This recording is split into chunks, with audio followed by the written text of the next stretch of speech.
ಅಮ್ಮ ಯಾರ್ದೇ ಅದು ಫೋನ್ ಇಷ್ಟೊತ್ತಲ್ಲಿ ಅನ್ನಕ್ಕೆ ಏನ್ ಮಧ್ಯರಾತ್ರಿ ಆಗೋಯ್ತಾ ನೀನೊಳ್ಳೆ. ಹಲೋ, ಮೊದಲೇ ಮ್ಯಾಟ್ರೆ ಮರ್ತ್ಬಿಟ್ಟಿಯಲ್ಲೇ. ಅಮ್ಮ ಯಾರ್ದು ಫೋನು ಅಂತ ಕೇಳಿದ್ಲು, ನೆನ್ಪಿದ್ಯಾ?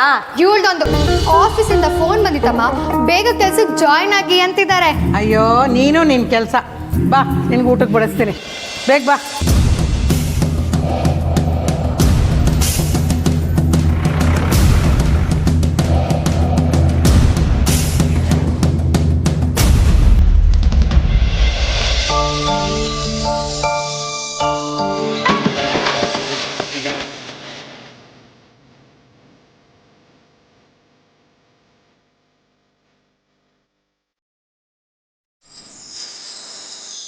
ಅಣ್ಣ ಒಂದ್ ಸ್ಟ್ರಾಂಗ್ ಟೀ, ಬಾಯ್ ಗಿಡ್ದಂಗೆ ಭಗವಂತ ಕಾಣಿಸ್ಬೇಕು.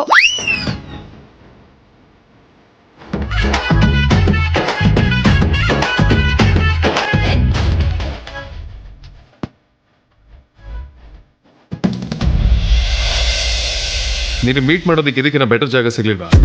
ನೀನ್ ಮೀಟ್ ಮಾಡ್ಬೇಕು ಅಂದಾಗ ಏನ್ ಅರಮನೆಲ್ಲ ಮೀಟ್ ಆಗ್ತೀವಿ.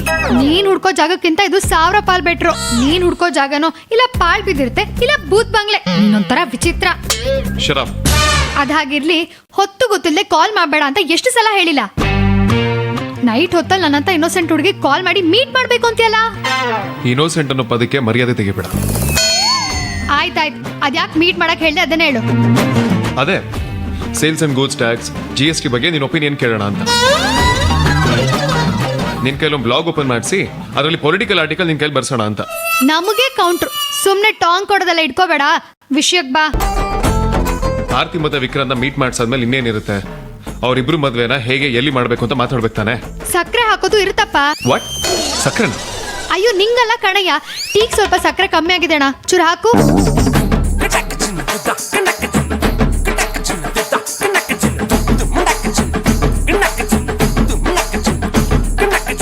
ಇನ್ನೊಂದು 2 ಸ್ಪೂನ್ ಹಾಕೋಣ. ಇನ್ನೊಂದು ಹಾಕು ಬೇಗ.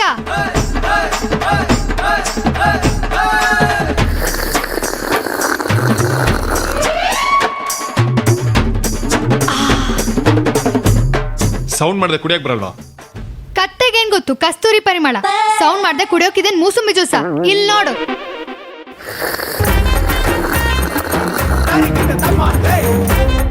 ಇದ್ದು ಟೀ ಕುಡಿಯೋ ಸ್ಟೈಲು. ಎಮ್ಮೆ ಕಲಗಚ್ ಕೂಡ ಹೀಗೆ ಕುಡಿಯೋದು. ನಿನಗೂ ಅದಕ್ಕೂ ಜಾಸ್ತಿ ವ್ಯತ್ಯಾಸನೇ ಇಲ್ಲ. ಓಹೋ ರಂಗಣ್ಣ, ಇವ್ರಿಗೂ ಒಂದ್ ಟೀ ಕೊಡಿ. ಅದ್ ಹೇಗ್ ಸೌಂಡ್ ಮಾಡ್ದೆ ಕುಡಿತಾರೆ ನೋಡೇ ಬಿಡೋಣ. ನೋ ನನಗ್ ಬೇಡ. ಪಾಪ ಇವ್ರಿಗಿಲ್ಲೆಲ್ಲ ಕುಡ್ದು ಅಭ್ಯಾಸ ಇಲ್ವೇನೋ. ನಮಗೆ ನಿಮ್ಮಷ್ಟು ಟೈಮ್ ಇಲ್ಲ ಮದುವೆ ಬಗ್ಗೆ ಮಾತಾಡೋಣ. ಈಗ ಸಡನ್ ಕೇಳಿದ್ರೆ ಹೆಂಗೆ? ಮತ್ತೆ ಇನ್ನೊಂದು 10 ವರ್ಷ ಬಿಟ್ಟು ನಿಮ್ಮ ಅಕ್ಕನ ಕೂದಲು ಬೆಳ್ಳಗಾದ್ಮೇಲೆ ಕೇಳಬೇಕಿತ್ತ? ಇದೆಲ್ಲ ಚೆನ್ನಾಗಿ ಮಾತಾಡ್ತೀಯ ನೋಡು. ಮದ್ವೆ ಬಗ್ಗೆ ಮುಂದೂರಕ್ಕೆ ನಮ್ಮಲ್ಲಾಗ್ಲಿ ನಿಮ್ಮಲ್ಲಾಗ್ಲಿ ಮಾತಾಡಾಗಿದ್ಯಾ? ಸ್ವಲ್ಪ ಏನಾದರೂ ಪ್ರಾಕ್ಟಿಕಲ್ ಆಗಿ ಯೋಚನೆ ಮಾಡೋಣ. ಇಬ್ರು ಮನೆಯವ್ರಿಗೂ ಇದಾಗಲ್ಲ ಅಂತ ಚೆನ್ನಾಗಿ ಗೊತ್ತು ತಾನೆ. ನಾವು ಹೋಗಿ ಹೇಳಿದ ತಕ್ಷಣ ಅವರೇ ಮುಂದೆ ನಿಂತು ಮದುವೆ ಮಾಡಿಸ್ತಾರ. ಎಲ್ಲದಲ್ಲೂ ಹುಡುಗಾಟ ನಿಂದು. ಸರಿ, ಹಾಗಿದ್ರೆ ಇನ್ನೇನ್ ಮಾಡೋದು? ನಾನೇನೇನು ಕೇಳ್ತಿದ್ಯಾ? ಆದಷ್ಟು ಬೇಗ ನಿಮ್ಮ ಮನೇಲಿ ವಿಷಯ ತಿಳಿಸಿ ಅವ್ರ ಮದುವೆಗೆ ಒಪ್ಸು. ಇಲ್ಲಾಂದ್ರೆ ಖಂಡಿತವಾಗ್ಲೂ ಇದು ಅಧ್ವಾನ ಆಗೋದ್ರಲ್ಲಿ ಡೌಟ್ ಇಲ್ಲ. ನಿನ್ನ ವಿಷಯ ಮನೇಲಿ ಮಾತಾಡಿದ್ಮೇಲೆ ನನಗೆ ಹೇಳು, ನಾನು ಮನೇಲಿ ಮಾತಾಡ್ತೀನಿ. ಸಕ್ಕರೆ ಜಾಸ್ತಿ ಆಗೋಯ್ತು. ಸರಿ, ಟೀ ದುಡ್ಡು ಕೊಡು.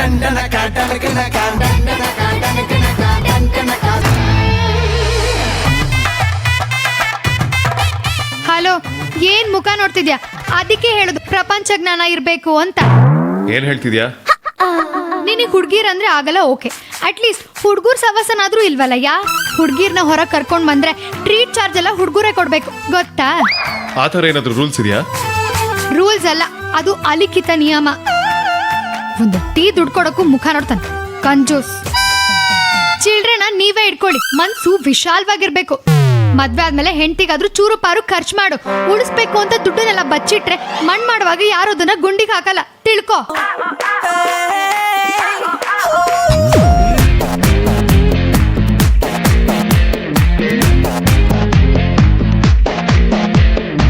ನಂಗಿದೆಲ್ಲ ಯಾಕಮ್ಮ? ನನ್ನ ಅಂಜುತ್ತರ ಚಿಕ್ಕೋಳ. ನೀನು ಯಾವಾಗಲೂ ನನಗೆ ಚಿಕ್ಕ ಮಗುನೇ ಕಣೆ. ನಿನಗೆ ಮದುವೆ ಆಗಿ ಮಕ್ಕಳಾಗಿ ಆ ಮಕ್ಳಿಗೆ ಮದುವೆ ಆದ್ರೂ ನೀನು ನನಗೆ ಚಿಕ್ಕ ಮಗುನೇ. ನನಗೆ ಆಸೆ ಆದಾಗೆಲ್ಲ ನೀನು ಕೂದಲು ಬಾಚ್ತಾನೇ ಇರ್ತೀನಿ. ಅದು ನನ್ನ ಹಕ್ಕು, ಗೊತ್ತಾ? ಅಯ್ಯೋ, ಏನೋ ತಪ್ಪಾಗಿ ಕೇಳ್ಬಿಟ್ಟೆ, ನನಗೆ ಕ್ಷಮಿಸ್ಬಿಡು ಆಯ್ತಾ? ಇವಳು ನೋಡು, ಒಳ್ಳೆ ಗಂಡು ಬೀರಿ ಥರ ಅದು ಇದು ಕೆಲಸ ಅಂತ ಹೇಗೆ ಆರಾಮಾಗಿ ಬರ್ತಿದ್ದಾಳೆ. ಏನೇ ಹಾಗೆ ನೋಡ್ತಿದ್ಯಾ? ಮನೇಲಿ ಒಂದು ರಾಶಿ ಕೆಲಸ ಬಿದ್ದಿದೆ. ಇನ್ನು ನೆಂಟ್ರದ್ದು ಲಿಸ್ಟ್ ಮಾಡಬೇಕು, ಯಾವ ರೂಟಿಂದ ಕರಿಬೇಕು ಅಂತೆಲ್ಲ ಪ್ಲ್ಯಾನ್ ಮಾಡ್ಕೋಬೇಕು. ಪೆನ್ನು ಪೇಪರ್ ತಗೋ.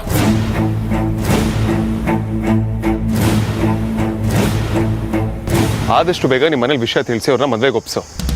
ಇಲ್ಲ ಅಂದರೆ ಖಂಡಿತವಾಗ್ಲೂ ಇದು ಅಧ್ವಾನ ಆಗೋದ್ರಲ್ಲಿ ಡೌಟೇ ಇಲ್ಲ.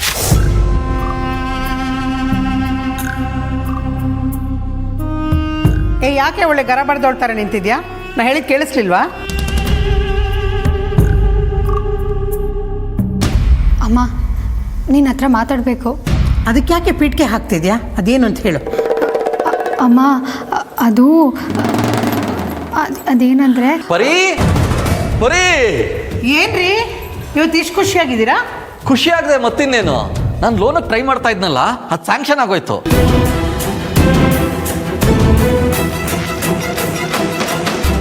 ಹೌದೇನ್ರಿ? ನೀವು ಹೇಳ್ತಿರೋದು ನಿಜಾನಾ? ನಾನು ಯಾಕೆ ಸುಳ್ಳು ಹೇಳಿ? ಅಪ್ರೂವಲ್ ತಗೊಳ್ಳೋದಕ್ಕೆ ಸ್ವಲ್ಪ ಹೆಣಗಾಡಬೇಕಾಯ್ತು, ಕಡೆಗೂ ಲೋನ್ ಸಿಕ್ಕೇ ಬಿಡ್ತು. ಅಬ್ಬಾ, ಈಗ ಸಮಾಧಾನ ಆಗ್ತಿದೆ ರೀ. ದೇವ್ರ ದೊಡ್ಡವನು. ಬರೀ ಸಮಾಧಾನ ಅಲ್ಲ, ಧೈರ್ಯನೂ ಬಂತು. ಇನ್ನು ನಮ್ಮ ಆರ್ತಿ ಗೌತಮ್ ಮದುವೆನ ಚಿಂತೆ ಇಲ್ಲದೆ ಮಾಡಬಹುದು, ಯಾವುದೇ ಅಡೆತಡೆ ಇಲ್ಲ.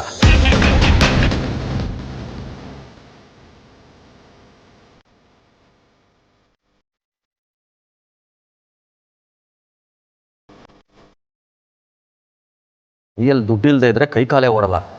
ದುಡ್ಡಿಲ್ಲದೆ ಎಲ್ಲದನ್ನು ಟೈಮಿಗೆ ಸರಿಯಾಗಿ ಹೇಗಪ್ಪ ಅರೇಂಜ್ ಮಾಡೋದು ಅಂತ ಟೆನ್ಷನ್ ಆಗಿತ್ತು. ಈಗ ಪರವಾಗಿಲ್ಲ, ನಿರಾಳ ಅನ್ನಿಸ್ತಾ ಇದೆ. ಹೌದು ರೀ. ಇರಿ, ನಿಮಗೆ ತಣ್ಣಗೇನಾದರೂ ತರ್ತೀನಿ. ಏನು ಬೇಡ, ಮೊದಲು ನಾನು ಹೇಳೋದನ್ನು ಕೇಳು. ಆದಷ್ಟು ಬೇಗ ಒಂದು ಪಟ್ಟಿ ರೆಡಿ ಮಾಡು. ಕೈಯಲ್ಲಿ ದುಡ್ಡಿದೆ ಅಂತ ಯಾವ್ಯಾವುದಕ್ಕೂ ಖರ್ಚು ಮಾಡೋದು ಬೇಡ.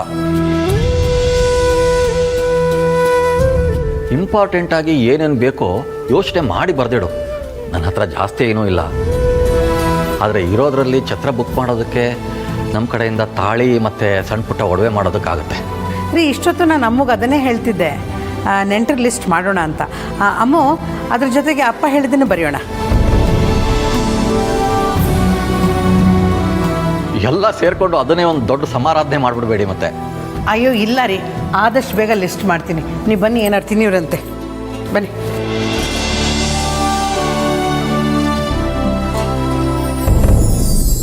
ಅಕ್ಕ, ನನಗೆ ನಿನ್ನ ಖುಷಿನೇ ಮುಖ್ಯ. ಆದರೆ ಅಪ್ಪ ಅಮ್ಮ ಇಷ್ಟು ಖುಷಿಯಲ್ಲಿರುವಾಗ ನಿನ್ನ ಮದುವೆ ಅವ್ರು ಅಂದ್ಕೊಂಡವ್ರ ಜೊತೆ ನಡೆಯಲ್ಲ ಅನ್ನೋದು ಗೊತ್ತಾದರೆ ಏನು ಮಾಡ್ತಾರೆ ಅನ್ನೋದನ್ನು ನನ್ನ ಹತ್ರ ಕಲ್ಪನೆ ಮಾಡ್ಕೊಳ್ಳೋಕ್ಕೂ ಆಗ್ತಿಲ್ಲ. ಶುಂಠಿ ಶಂಕರ ಹೇಳ್ದ ಅಂತ ನಾನು ಇವ್ರ ಹತ್ರ ಹೇಗೆ ಹೇಳಲಿ? ಆದರೆ ಟೈಮೂ ಇಲ್ಲ. ಹಿಂಗೆ ಬಿಟ್ಟರೆ ಇವ್ರ ದಿನಕ್ಕೆ ಒಂದೊಂದು ಕನಸು ಕಾಣ್ತಾ ನಿನ್ನ ಮದುವೆ ಬಂದೇ ಬಿಡುತ್ತೆ. ಈ ಥರ ಬಗೆಹರಿಸೋಕ್ಕಾಗ್ದಿರೋ ಸಮಸ್ಯೆ ಬಂದಾಗೆಲ್ಲ ನನ್ನ ಅಪ್ಪನ ಹತ್ರ ಹೋಗ್ತಿದ್ದೆ. ಆದರೆ ಈಗ ಅದನ್ನು ಮಾಡೋಕ್ಕಾಗ್ದಿರೋ ಪರಿಸ್ಥಿತಿಲಿ ನಾನಿದ್ದೀನಿ. ಭಜರಂಗಿ ಹಗಲು ರಾತ್ರಿ ಎರಡೂ ಒಂದೇ ಥರ ಆಗಿ ಎಲ್ಲ ಕುರುಡು ಅನಿಸ್ತಾ ಇದೆ. ಇದಕ್ಕೆಲ್ಲ ನೀನೇ ಒಂದು ದಾರಿ ತೋರಿಸ್ಬೇಕಪ್ಪ.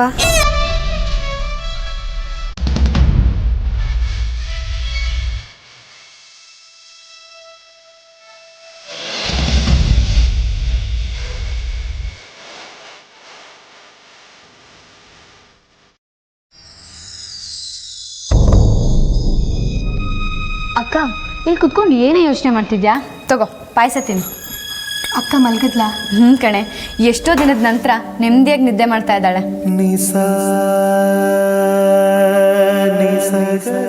ಏಯ್, ನಾನಿಲ್ಲಿ ಮಾತಾಡ್ತಾ ಇದ್ರು ತಾವೆಲ್ಲೋ ಯೋಚನೆ ಮಾಡ್ತಾ ಇದ್ದೀರಾ? ಹಾಗೇನಿಲ್ಲ ಕಣೆ. ಗೂಬೆಗಳು ಸೈಲೆಂಟ್ ಆಗಿದ್ರೆ ಯಾರಿಗೂ ಡೌಟ್ ಬರಲ್ಲ. ಅದೇ ಮಳೆ ಜಿರ್ಲೆ ಸೈಲೆಂಟ್ ಆಗಿದ್ರೆ ಯಾವಾಗ್ಲೂ ಬೆಂಕಿ ಹಚ್ಚಿರೋ ಸರತ್ ಪಟಾಕಿ ತರ ಡಾಮ್ ಡೂಮ್ ಅಂತಿದ್ದೋಳು ಹೀಗಿದ್ರೆ ನಮಗೆ ಗೊತ್ತಾಗಲ್ವಾ? ಹಾಗೆ ಸುಮ್ಮನೆ ಯೋಚನೆ ಮಾಡ್ತಿದ್ದೆ ಕಣೆ. ಏನು, ಅಕ್ಕನ ಮದ್ವೆ ವಿಚಾರನಾ?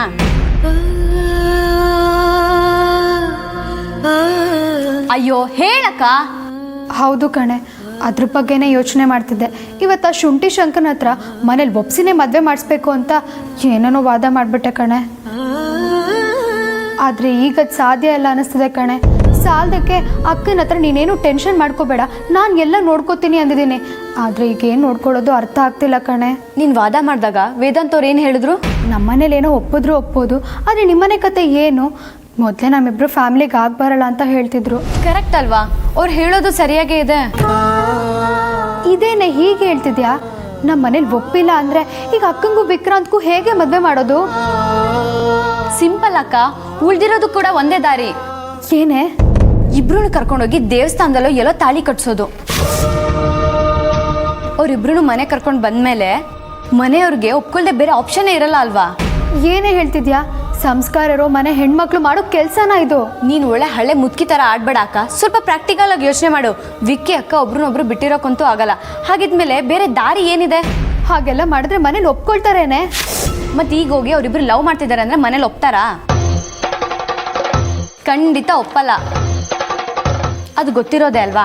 ತಾಳಿ ಅಂತ ಒಂದು ಕಟ್ಟಿಸ್ಕೊಂಬಂದ್ರೆ ಮದ್ವೆ ಅನ್ನೋದೊಂದು ಮುಗ್ದೋಗಿರುತ್ತೆ. ಆಮೇಲೆ ಏನ್ ಆಮೇಲೆ? ಸಣ್ಣ ಪುಟ್ಟ ರಾಧಾಂತ ಆಗಿ ರಂಪ ರಾಮಾಯಣ ಆಗ್ಬೋದು. ಆದ್ರೆ ಮದ್ವೆನೇ ಆಗಿದೆ ಅಂತ ಗೊತ್ತಾಗಾದ್ಮೇಲೆ ಯಾರು ಏನು ಮಾಡಕ್ಕಾಗಲ್ಲ. ಒಪ್ತಾರೆ. ಒಪ್ಪದ್ಮೇಲೆ ಎಲ್ಲಾರನ್ನೂ ಸೇರಿಸಿ ಮದ್ವೆ ಮಾಡ್ತಾರೆ. ಈ ತರ ಎಷ್ಟು ಕಡೆ ಆಗಿಲ್ಲ. ಆಹಾ, ಎಷ್ಟು ಸಲೀಸಾಗಿ ಹೇಳ್ಬಿಟ್ಟೆ. ನೀನು ಆ ಶುಂಠಿ ಶಂಕರನ್ ಥರನೇ ಮಾತಾಡಬೇಡ. ಮನೇಲಿ ಒಪ್ಸೋದು ಮುಂದಿನ ಮಾತು. ಅಷ್ಟಕ್ಕೂ ಓಡೋಗಿ ಮದ್ವೆ ಆಗಕ್ಕೆ ಅಕ್ಕನೇ ಒಪ್ಪಲ್ಲ. ನಿನ್ನ ಹತ್ರ ಇದಕ್ಕಿಂತ ಏನಾದರೂ ಒಳ್ಳೆ ಪ್ಲಾನ್ ಇದೆಯಾ? ಇಲ್ಲ ಅಲ್ವಾ? ಯಾವುದಕ್ಕೂ ಒಂದ್ಸತಿ ವೇದಾಂತ್ ಅವ್ರ ಹತ್ರ ಈ ವಿಚಾರನ ಮಾತಾಡು. ಹೇಗೆ ಏನು ಅಂತ ಒಂದು ಒಪಿನಿಯನ್ ತಗೋ, ಆಮೇಲೆ ನೋಡಿದ್ರಾಯ್ತು.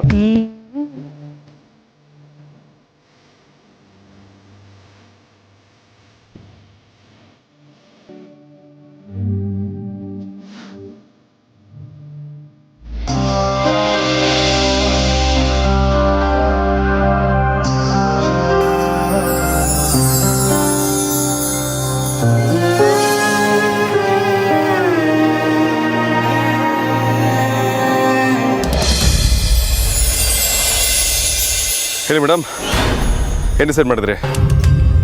ನೀವು ಅಪ್ಪ ಅಮ್ಮ ಖುಷಿಯಾಗಿ ದಾರಿ ಎತ್ಕೊಡೋದಕ್ಕೆ ಒಪ್ಕೊಂಡ್ರಾ?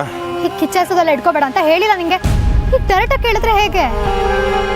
ಗ್ರೀಟಿಂಗ್ ಕಾರ್ಡ್ ಬರ್ಕೊಡ್ಲಾ? ಇಲ್ಲ ಅಫಿಷಿಯಲ್ ಆಗಿ ಲೆಟರ್ ಬರ್ಕೊಡ್ಲಾ? ಇಲ್ಲ ಒಂದು ಕೆಲಸ ಮಾಡ್ತೀನಿ, ನಮ್ಮ ವಿಕ್ರಾಂತಿಗೆ ನಿಮ್ಮ ಅಕ್ಕನ ಕೊಟ್ಟು ಮದುವೆ ಮಾಡ್ತೀರಾ ಅಂತ ಮೇಲ್ ಮಾಡ್ತೀನಿ, ಓಕೆನಾ? ನನಗೆ ನಿನ್ನ ಈ ಬುದ್ಧಿನೇ ಇಷ್ಟ ಆಗಲ್ಲ, ಬಿಟ್ಟಾಕು. ನಿನ್ನ ನೆಗ್ಲಿಜೆನ್ಸಿನೂ ನನಗೆ ಇಷ್ಟ ಆಗೋದಿಲ್ಲ. ಅಯ್ಯ ಸುಮ್ನಿರಯ್ಯ, ನಾವಿಬ್ರು ಇಷ್ಟಪಟ್ಟೇನು ಮದ್ವೆ ಆಗ್ಬೇಕಾ? ನಮ್ಮ ಅಕ್ಕ ನಮಗೋಸ್ಕರ ತುಂಬಾ ತ್ಯಾಗ ಮಾಡಿದಾಳೆ. ನಾವು ಅಕ್ಕ ತಂಗಿರ್ ಹೇಗಾದ್ರೂ ಮಾಡಿ ಮನೇಲಿ ಒಪ್ಸ್ತೀವಿ. ಆದ್ರೆ ಈಗ ಸಾಧ್ಯ ಇಲ್ಲ. ಸಾಧ್ಯ ಇಲ್ಲ ಅಂದ್ರೆ ಏನರ್ಥ? ಏನು ಜೋಕ್ ಮಾಡ್ತಿದ್ಯಾ? ನಿಮಿಷಕ್ಕೊಂಥರ ಮಾತಾಡಿ ಮೆಂಟ್ಲಿ ಥರ ಆಡೋದಕ್ಕೆ ಹೋಗ್ಬೇಡ. ನೀನೇನು 6 ತಿಂಗಳಿಗೆ ಹುಟ್ಟಿದ್ಯಾ ಹೇಗೆ? ಒಂದು ಸೆಕೆಂಡ್ ಪೇಷನ್ಸ್ ಇಂದ ಕೇಳಿಸ್ಕೊಳಕ್ಕಾಗಲ್ವಾ? ಮಾತಾಡೋಕ್ಕೂ ಮುಂಚೆ ಬಂದ್ಬಿಡ್ತಾನೆ. ಸಾಧ್ಯ ಇಲ್ಲ ಅಂದ್ರೆ ಇನ್ನೇನು? ಸಾಧ್ಯ ಇಲ್ಲ ಅಂದ್ರೆ ನಾವೇ ಯಾಕೆ ಅಕ್ಕಂಗೂ ವಿಕ್ಕಿಗೂ ಮದ್ವೆ ಮಾಡಬಾರ್ದು ಅಂತ.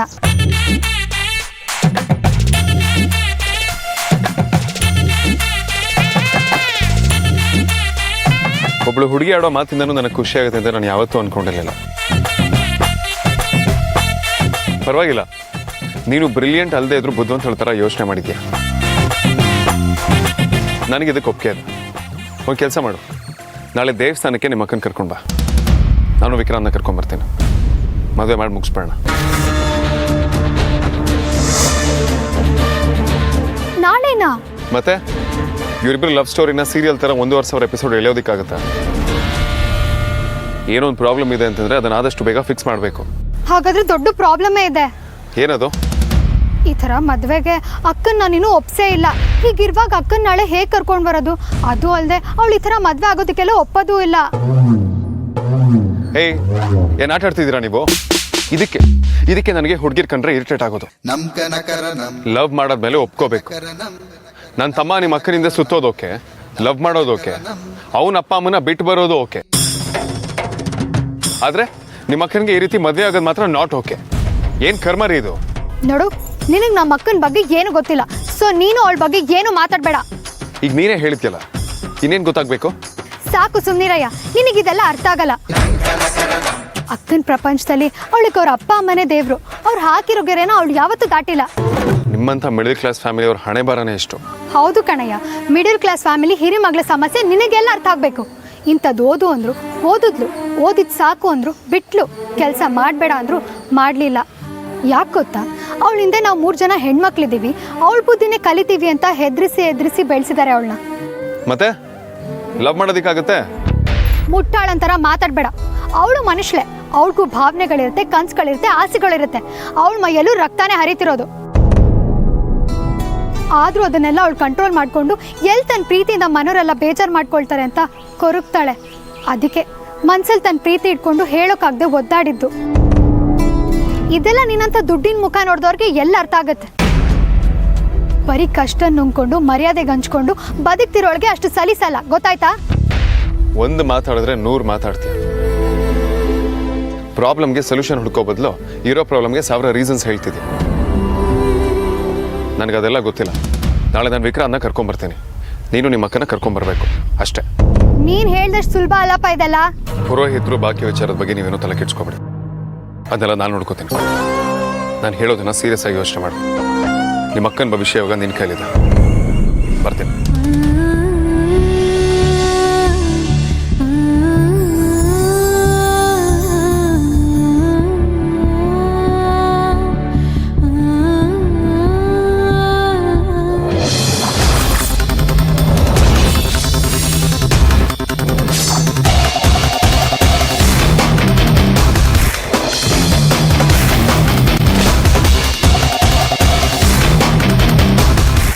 ಯಾಕಕ್ಕ ಅರ್ಜೆಂಟಾಗಿ ಕಾಲ್ ಮಾಡಿಲ್ವಾ ಅಂತ ಹೇಳಿದೆ? ಅಕ್ಕನ ತವ್ರ ಮನೆಯಿಂದ ಒಂದು ಸೀರೆ ಏನಾದರೂ ಕೊಡ್ಬೇಕಲ್ವೇನೆ, ಅದಕ್ಕೆ. ಈಗ ಏನು ಅರ್ಜೆಂಟ್ ಇದೆ? ಅದನ್ನ ಮದ್ವೆಲಿ ತಾನೇ ಕೊಡೋದು. ಅಯ್ಯೋ, ನಾಳೆನೇ ಅಕ್ಕನ ಮದ್ವೆ ಕಣೆ.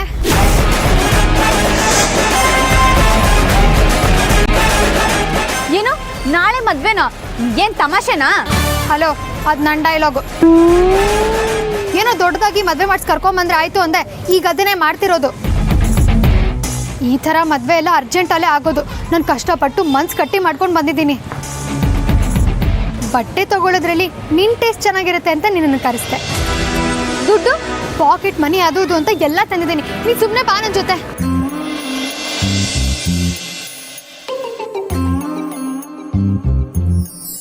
ಏನು ಬೇಕಾಯ್ತು ಮೇಡಮ್? 2,000 ರೂಪಾಯಿ ಒಳಗಡೆ ರೇಷ್ಮೆ ಸೀರೆ ತೋರಿಸ್ತೀರಾ? ನಮ್ಮ ಅಂಗಡಿಲಿ ಎಲ್ಲ ಥರ ವೆರೈಟಿ ಸೀರೆಸು ಇದೆ, ಬನ್ನಿ ತೋರಿಸ್ತೀನಿ.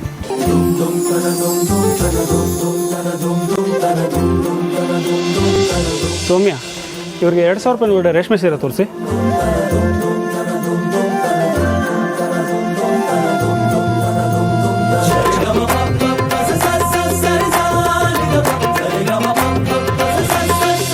ಸೌಮ್ಯ, ಈ ಕಡೆ ಬನ್ನಿ ನೀವು.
ಈ ಸೀರೆ ಪ್ಯಾಕ್ ಮಾಡಿ.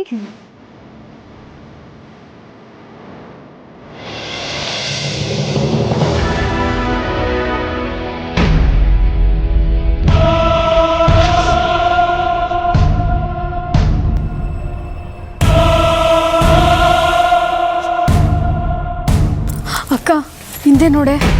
ಏನೇ? ಅಯ್ಯೋ ನೋಡೆ.